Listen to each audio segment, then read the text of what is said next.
नमस्कार साथियों, मैं रणवीर सिंह आपका हार्दिक स्वागत करता हूं। विज्ञान विषय के आए हुए जो क्वेश्चंस हैं उनको हम हल कर रहे थे।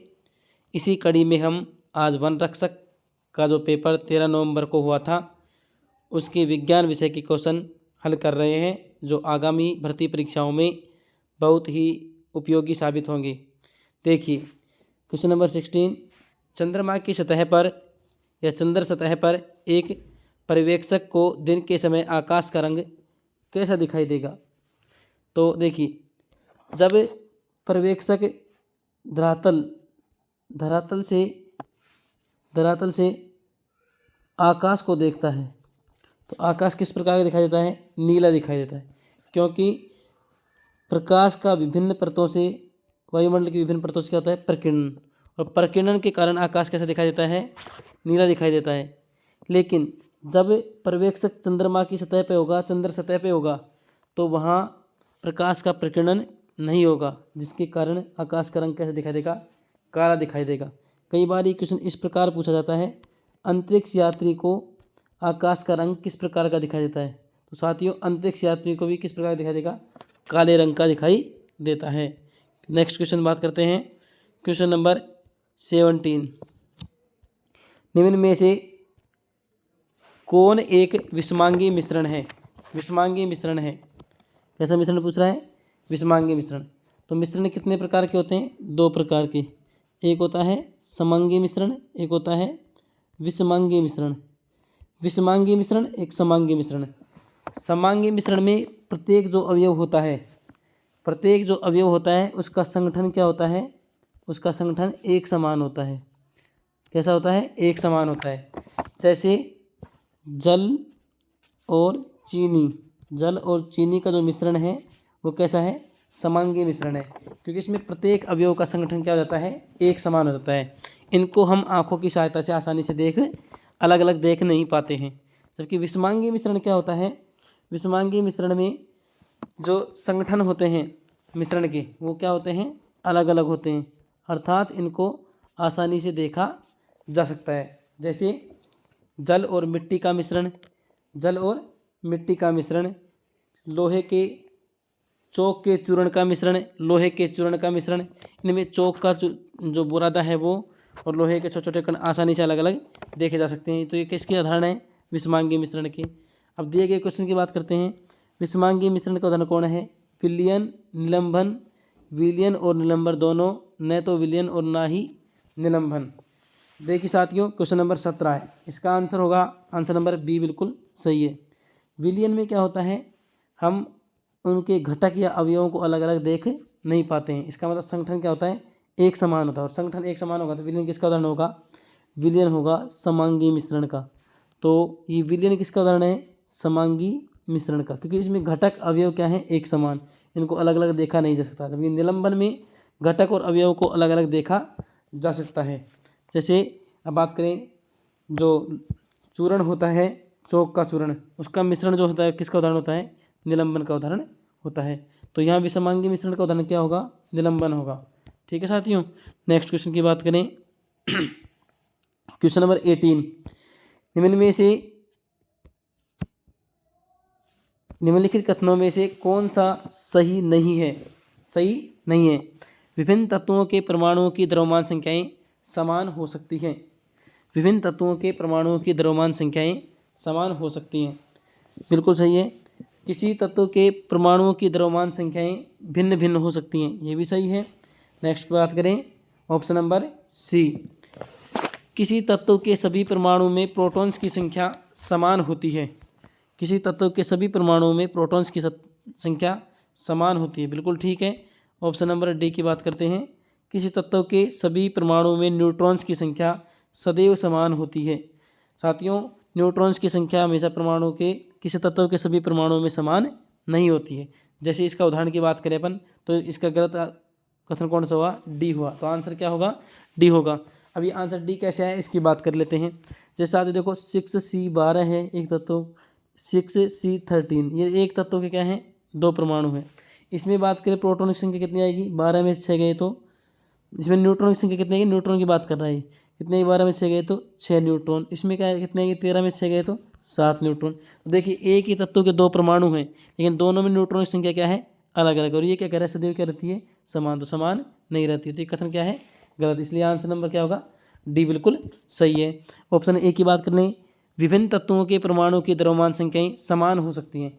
तो तत्व अलग अलग हो तो उनकी द्रव्यमान संख्या बराबर हो तो उसे क्या कहते हैं, आइसोबार कहते हैं, संभारिक कहते हैं। तो जो संभारिक होंगे उनके लिए बिल्कुल सत्य कथन है। किसी तत्व के परमाणु की द्रव्यमान संख्याएं भिन्न भिन्न हो सकती हैं। तो ये किसका बात कर रहा है, ये किसकी बात कर रहा है साथियों, किसी तत्व के परमाणुओं की द्रव्यमान संख्याएं भिन्न भिन्न हो सकती हैं। तो ये किसकी बात कर रहा है, ये बात कर रहा है समस्थानिक की। किसकी बात कर रहा है, समस्थानिक की। कि समस्थानिक क्या होते हैं, उनके द्रव्यमान संख्या तो क्या होती है, भिन्न भिन्न, और तत्व एक ही होता है। ठीक है साथियों। तो अभी बात आगे बात करें, जैसे अभी बात की अपन ने 6C12 और 6C13, तो द्रव्यमान संख्या क्या है, अलग अलग है। तो बिल्कुल सत्य है कथन है ये भी। किसी तत्व के सभी परमाणु में प्रोटॉन की संख्या समान होती है। कोई भी तत्व है जैसे 6C12 है और 6C13 है, इसके प्रोटॉन की संख्या हमेशा बराबर होती है। देखो 6 है इसमें, इसमें भी 6 है। ठीक है साथियों। तो ये 3 कथन सत्य हैं, और ये चौथा कथन क्या है, कथन डी क्या है, बिल्कुल असत्य है। इसलिए इसका आंसर क्या होगा साथियों, आंसर होगा D. Question number 19, question number 19 देखिए, निम्नलिखित सूचियों को सुमेलित कीजिए। निम्नलिखित सूचियों को सुमेलित कीजिए। निम्नलिखित सूचियों को सुमेलित कीजिए। साबुन का फेन या झाग, साबुन का फेन या झाग। देखिए साथियों, साबुन का फेन या झाग क्या होगा, तो ये क्या होता है, फोम होता है। क्या होता है, ये फोम होता है साथियों। जल में गाद, जल में गाद, जो जल में गाद होता है ये किसका कार्य करता है साथियों, ये कार्य करता है साथियों सोल का। किसका कार्य करता है, सोल का कार्य करता है। इसके बाद अपन बात करें ओपल या दूध या पत्थर। ओपल या दूध या पत्थर जो होता है ये जेल का कार्य करता है। और मेयोनीज, मेयोनीज जो है किसका काम करता है, पायस का। ये साथियों 12वीं क्लास की बुक में दे रखे हैं, तो वहाँ से कोलाइडी विलियन वाले सॉल्यूशन में, तो उसके उदाहरण उठाए इसने सीधे। ये क्या है, उसके उदाहरण है। साबुन का फेन या झाग क्या होता है, फोम होता है। जल में गाद क्या होता है, सोल होता है। दूध या पत्थर क्या होता है, जेल होता है। मेयोनीज क्या होता है, पायस होता है। तो साथियों इसमें ऑप्शन देखें अपन, पहले में क्या आएगा, 2, ए में 2 केवल कहाँ है, डी में है। तो इसका आंसर क्या होगा साथियों, डी बिल्कुल सही है। नेक्स्ट बात करें, देखिए डी बिल्कुल सही है। जैसे दोबारा अपन कन्फर्म करते हैं, देखिए बात करें, डी बिल्कुल सही है।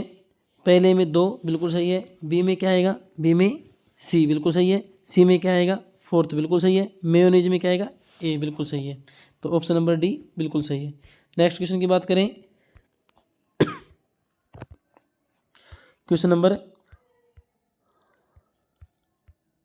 20, क्वेश्चन नंबर 20 देखिए, क्वेश्चन नंबर 20, वसा के संबंध में निम्नलिखित में से कौन से कथन सही हैं। सही कथन देखने हैं किसके संबंध में, वसा के संबंध में। कोशिका झिल्ली के निर्माण के लिए वसा की आवश्यकता होती है। बिल्कुल साथियों बिल्कुल सही है। कोशिका झिल्ली के निर्माण में वसा की आवश्यकता होती है। वसा शरीर के भोजन से कैल्शियम को अवशोषित करने में मदद करता है। ये सही नहीं है, कैल्शियम का अवशोषित करने में वसा का उपयोग नहीं होता है। क्षतिग्रस्त ऊतकों की मरम्मत के लिए वसा की आवश्यकता होती है। वसा नहीं होती है, क्या होता है मरम्मत के लिए, प्रोटीन। किसकी आवश्यकता होती है, प्रोटीन की। तो ये कथन भी क्या है, गलत है।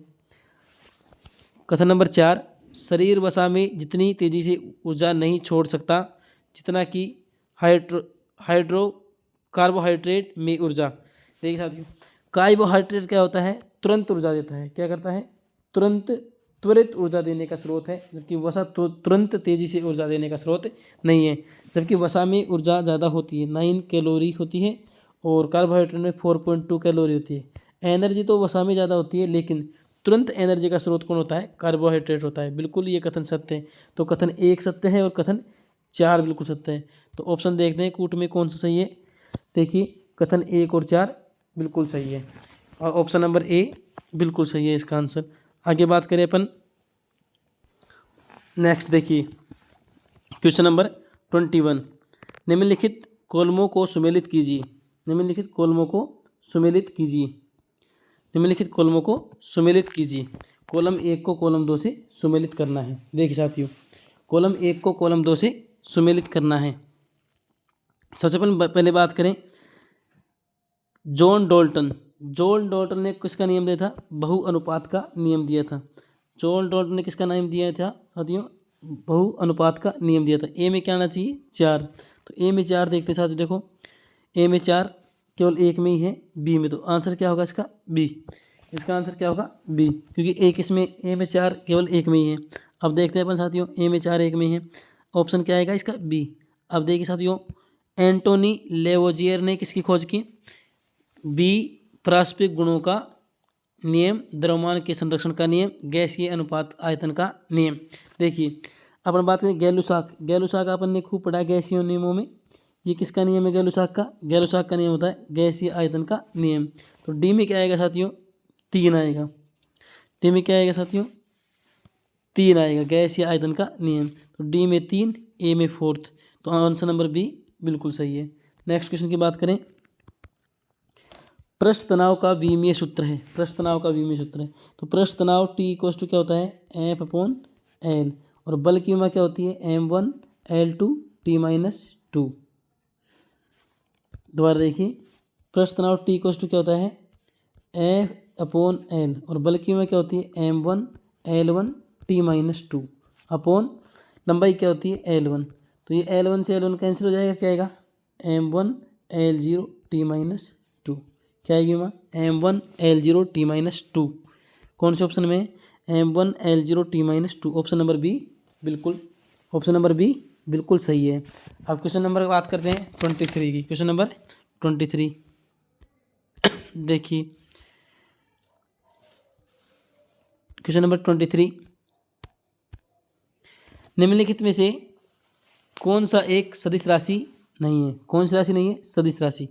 कौन सी राशि नहीं है साथियों? सदिश राशि नहीं है की बात कर रहा है। तो सदिश राशि नहीं है, देखो, प्रतिरोध, त्वरण, आवेग, टॉर्क। टॉर्क क्या होता है? टॉर्क बलागुण टॉर्क इक्वल्स टू R/F। तो ये सदिश राशि है, सदिश राशि है टॉर्क। तो त्वरण भी सदिश राशि है, आवेग भी सदिश राशि है, लेकिन प्रतिरोध सदिश राशि नहीं है। प्रतिरोध R इक्वल्स टू क्या होता है? V/I। ये सदिश राशि नहीं है। तो प्रतिरोध कैसी राशि साथियों? अदिश राशि है। टॉर्क कैसी राशि है? सदिश। त्वरण कैसी राशि है? सदिश। आवेग कैसी राशि है? सदिश। नेक्स्ट क्वेश्चन की बात करते हैं, रॉकेट और जेट प्लेन की उड़ान किसके सिद्धांत और व्यवहारिक अनुप्रयोग है? तो रॉकेट और जेट प्लेन जो होता है ये रेखीय गति का क्या है? रेखीय गति का क्या है? संरक्षण है। रेखीय गति का क्या है? संरक्षण है। और इसमें किसके नियम की पालना होती है? क्रिया प्रतिक्रिया के नियम की पालना होती है। क्रिया प्रतिक्रिया के नियम की पालना होती है। और ये किस पर आधारित है? रेखीय गति के संरक्षण पर आधारित है। नेक्स्ट बात करें क्वेश्चन नंबर 25। क्वेश्चन नंबर 25, निम्नलिखित में से कौन सा एक अच्छा चालक है? ऊष्मा का अच्छा चालक है, लेकिन विद्युत का क्या है? कुचालक।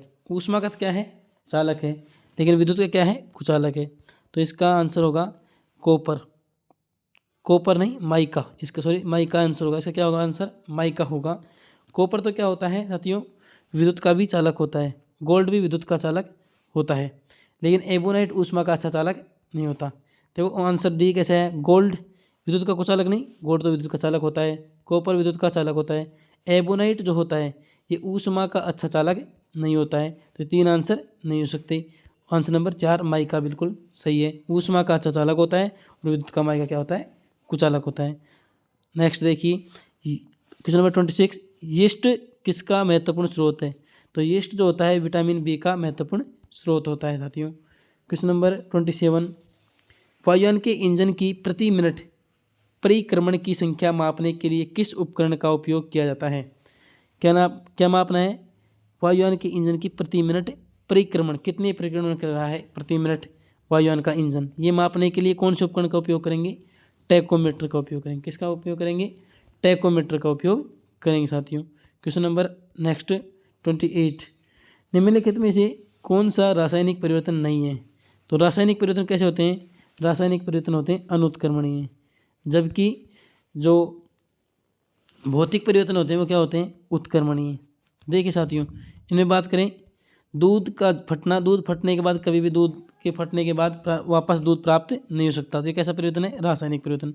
भोजन का पाचन, भोजन का पाचन होने के बाद पुनः वापस लौटकर प्राप्त नहीं हो सकता, ये भी कैसा है? रासायनिक परिवर्तन। फलों का पकना, ये भी क्या है? रासायनिक परिवर्तन। लेकिन देखो दूध, पानी का जमना, पानी के जमने में बर्फ प्राप्त होगी, पानी जमेगा तो क्या प्राप्त होगी? बर्फ, और बर्फ जब पिघलेगी तो क्या प्राप्त होगा? पानी। इसका मतलब क्या हुआ? ये कैसा प्रक्रम है? उत्क्रमणीय, अर्थात ये कैसा प्रक्रम है? ये रासायनिक परिक्रम नहीं है, कैसा है? भौतिक परिक्रम है। क्वेश्चन नंबर अगला, वैक्सीनेशन शब्द एक लैटिन शब्द से लिया गया है जिसका संबंध किससे है? वैक्सीनेशन जो शब्द है इसका संबंध है गाय से है। ये काफ़ी चर्चा मेरा कोरोना के दौरान, तो इसका संबंध किससे है? गाय से है। क्वेश्चन नंबर 30, यदि प्रतिबिंब सीधा और छोटा है, कैसा है प्रतिबिंब? सीधा है और छोटा है, और दर्पण को चेहरे से दूर ले जाने पर यह सीधा रहता है, तो दर्पण खालिस्तान प्रकार का होगा। देख साथियों, अवतल दर्पण से केवल एक ही स्थिति में प्रतिबिंब सीधा प्राप्त हो सकता है, जब कहाँ रखे वस्तु को? ध्रुव P और फोकस बिंदु F के मध्य रखें, तो कैसा बनेगा प्रतिबिंब? पीछे बनेगा। कैसा? आभासी एवं सीधा, और कैसा बनेगा? छोटा नहीं बनेगा, कैसा बनेगा? बड़ा बनेगा। तो अवतल तो हो ही नहीं सकता। अब बात करें समतल की, समतल में छोटा नहीं होता, कैसा होता है? बराबर होता है, तो ये समतल भी नहीं होगा, अवतल भी नहीं होगा, तो कौन सा होगा साथियों? उत्तल दर्पण बिल्कुल सही है। उत्तल दर्पण में क्या होता है? जो वस्तु का जो प्रतिबिंब प्राप्त होता है वो कैसा प्राप्त होता है? छोटा प्राप्त होता है साथियों। कैसा प्राप्त होता है? छोटा और सीधा प्राप्त होता है हमेशा। ठीक है साथियों, तो ये इस प्रकार से वन रक्षक के भर्ती परीक्षा के पेपर में जो 13 नवंबर को पेपर हुआ था, उसमें विज्ञान विषय के जो प्रश्न पूछे गए थे उनको अपन ने क्या किया है? हल किया है। ये आगामी भर्ती परीक्षाओं में होने वाले विभिन्न जो परीक्षाएं होंगी उनमें बार बार प्रश्न रिपीट होते हैं, इनसे संबंधित ही प्रश्न पूछे जाएंगे साथियों। और ये जो क्लास हैं वन रक्षक भर्ती परीक्षा 2020 13 नवंबर को इवनिंग शिफ्ट में पेपर हुआ था, उसका सॉल्यूशन किया है। और ये जो क्लास है साथियों रीट मेंस और CET के लिए बहुत ही महत्वपूर्ण साबित होगी। इनमें से आपको क्वेश्चन देखने को मिलेंगे। यदि आपको क्लास पसंद आ रही है तो सब्सक्राइब करें, शेयर करें चैनल को। बहुत बहुत धन्यवाद साथियों।